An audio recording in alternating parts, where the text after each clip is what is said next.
রাজা কার্তিক বলে। সুন্দর লাগছে উমেদ প্যালেস। মূর্তিটা অসাধারণ সুন্দর দেখতে লাগছে, নটরাজের স্টাইলে রয়েছে এখানে ভোলা মহেশ্বর লাগছে। এটা হলো বৃন্দাবনের সবথেকে উচ্চতম মন্দির।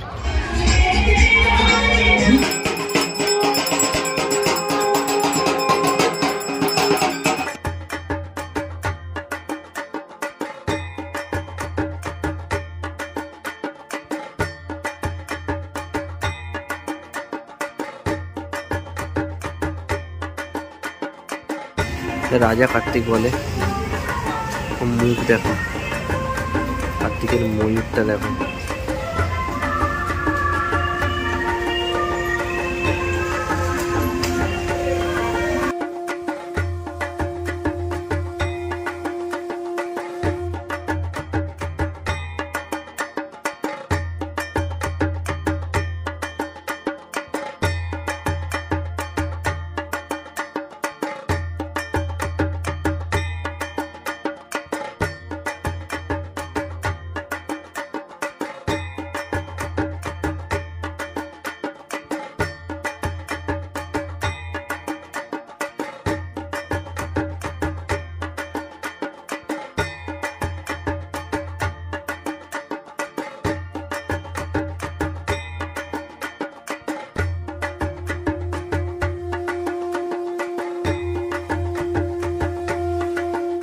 অ্যাসোসিয়েশন মিলনপল্লীর এবছরের উপস্থাপনা রাজস্থানের উমেদ প্যালেস। প্যান্ডেল পুরো তৈরি, আর লাইটিং এর এফেক্টের দেখো, লাইটও চেঞ্জ হচ্ছে, দেখতে খুবই সুন্দর লাগছে। উমেদ প্যালেস, রাজস্থানের উমেদ প্যালেস। আমি আরো একটু জুম করে দেখাচ্ছি তোমাদের। এই হলো রাজস্থানের উমেদ প্যালেস। দেখো লাইটিং এর জন্য আরো সুন্দর দেখতে লাগছে ঠাকুরটা। রাজস্থানের উমেদ প্যালেস দেখতে পাচ্ছ তোমরা, লাইটিং এর মাধ্যমে চেঞ্জও হচ্ছে। এটা হলো রাজস্থানের উমেদ প্যালেস।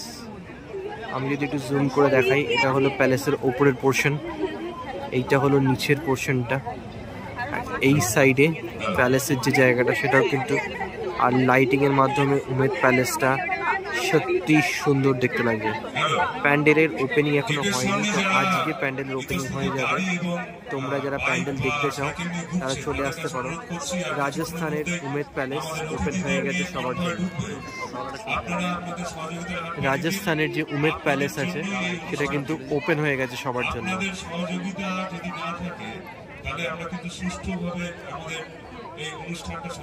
আমি সামনে দেখি, জুম করি, এই হলো উমেদ প্যালেসের ওপরের পোর্শনটা। আরেকটু তোমাদের হোয়াইট করে দেখাচ্ছি, অনেকটা সুন্দর। আর লাইটিং এর এফেক্টটা যদি আরো সুন্দর দেখতে লাগছে। যেমন একটু আগে লাইটটা দেখো ব্লু কালার বা গ্রিন কালার আছে, লাইটটা এখনই চেঞ্জ হয়ে গেল। এর নাম আছে এটা মিলনপল্লী নটরাজ বলে রয়েছে। দেখো শিবের আমরা ভালো একটা মূর্তি দেখতে পাচ্ছি এখানে, নটরাজের রূপে শিব দাঁড়িয়ে আছে। দেখো আমি জুম করে তোমাদের দেখানোর চেষ্টা করছি এবার শিবের মূর্তিটা। দেখো তো অন্য রূপে রয়েছে শিব, নটরাজের রূপে রয়েছে। ওখানে ওখানে রাধাকৃষ্ণ দেখতে পাচ্ছি আমরা, এখানে গৌর নিতাই দেখতে পাচ্ছি। আবার এখানে কার্তিক পুজোটা অন্য রকমের ভাবে পালন করা হয় এখানে। দেখো আমি তোমাদের সামনে যতটা সম্ভব দেখানোর চেষ্টা করছি। ঝাড়বাতিটা কিন্তু বিশাল আকৃতির। আর এই হলো মন্দিরের মানে প্যান্ডেলের ভেতরের যে ডিজাইনটা, সেটাও কিন্তু নানা রকম স্ট্রাকচারের মাধ্যমে করা হয়েছে, সেটাও কিন্তু দেখতে অসাধারণ। এখনও প্যান্ডেল ওপেনিং হয়নি সবার জন্য, তো আজকে রাত্রের পর তোমরা যদি কেউ ঠাকুর দেখতে আসো তো প্যান্ডেল সবসময় ওপেন হয়ে যাবে সবার জন্য, তোমরা এসে দেখতে পারো প্যান্ডেলটা। তারপর ঝাড়বাতিটা দেখো, আর এই হলো প্যান্ডেলের ভেতরের অংশটা, যেটা দেখতে অসাধারণ সুন্দর লাগছে। আমি আরেকবার তোমাদের এই শিবের মূর্তিটা দেখিয়ে দিচ্ছি। দেখো নটরাজের স্টাইলে রয়েছে শিব, জুম করে দেখাই তোমাদের, পুরো নটরাজ। আর মূর্তিটা অসাধারণ সুন্দর দেখতে লাগছে, নটরাজের স্টাইলে রয়েছে এখানে ভোলা মহেশ্বর।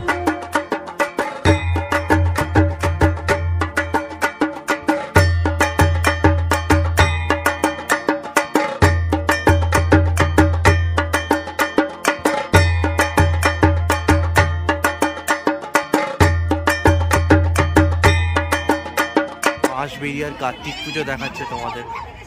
আমার মনে হয় বাঁশবেড়িয়ার প্রত্যেক পুজো প্যান্ডেলই কিছু আভিজাত্য আছে। যেমন এখানে যদি সাউন্ড অ্যান্ড লাইটটা দেখো, লাইটের শোতে কত সুন্দর দেখতে লাগছে। এটা হলো বৃন্দাবনের সব থেকে উচ্চতম মন্দির। খালি সাউন্ড লাইটটা শোটা দেখো, এই যে সামনে যে পতাকাটা উঠছে, আমি যদি আরেকটু জুম করি লাইটের মাধ্যমে কি লাগছে দেখো, মানে কোনো কথা হবে না।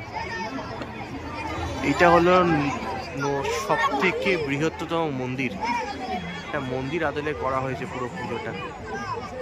এই দেখো, এইটা হলো বাইরের অংশটা, আর সাউন্ড অ্যান্ড লাইটে পুরো জিনিসটার ভুলই পাল্টে যাচ্ছে। আমি যদি এখান থেকে তোমাদের দেখাই, এটা হলো সামনের গেটটা, আর লাইটে দেখো, লাইটে পুরো জিনিসটা একটা আলাদা রিফ্লেকশন ফেলছে। এটা হলো প্যান্ডেলের সামনেটা। আমি জানি না মোবাইল ক্যামেরা কতটা বোঝাতে পারছি, কিন্তু সাউন্ডের লাইটের যে এফেক্টটা সত্যিই অসাধারণ। যে সামনের দিকে যে অংশগুলো করা হয়েছে, এইটা হলো মিডিল পোর্শনেরটা। এই সামনে দিয়ে দেখো, এখান দিয়ে ঠাকুর অলরেডি আছে, এখান দিয়ে তোমরা ঠাকুর দেখতে পাবে। আর এই হলো সামনের পোর্শনটা,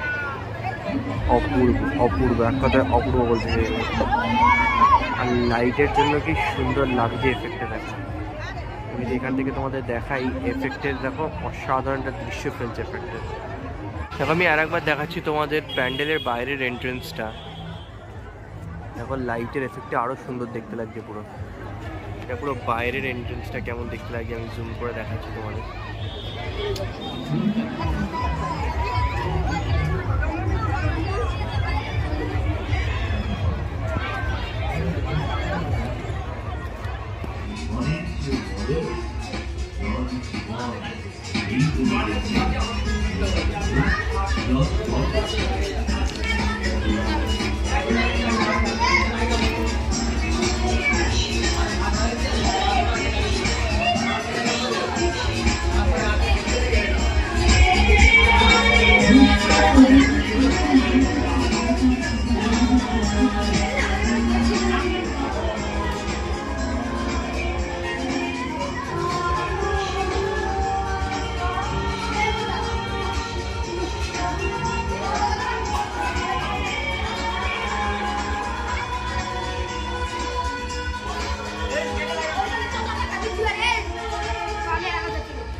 দেখো ইয়াংস্টার অ্যাসোসিয়েশন বাঁশবেড়িয়ার যে পুজো আছে তারই আমি এখন একদম সামনে দাঁড়িয়ে আছি।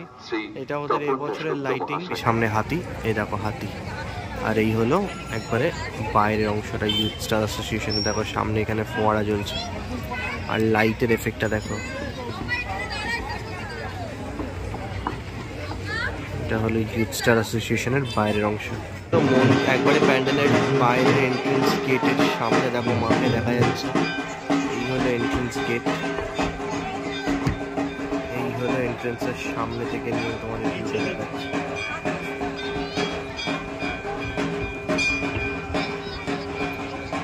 হ্যালো, ঠিক দেখো নবদ খানার মতো বসানো হয়েছে, যেখানে সানাই বাজাচ্ছে।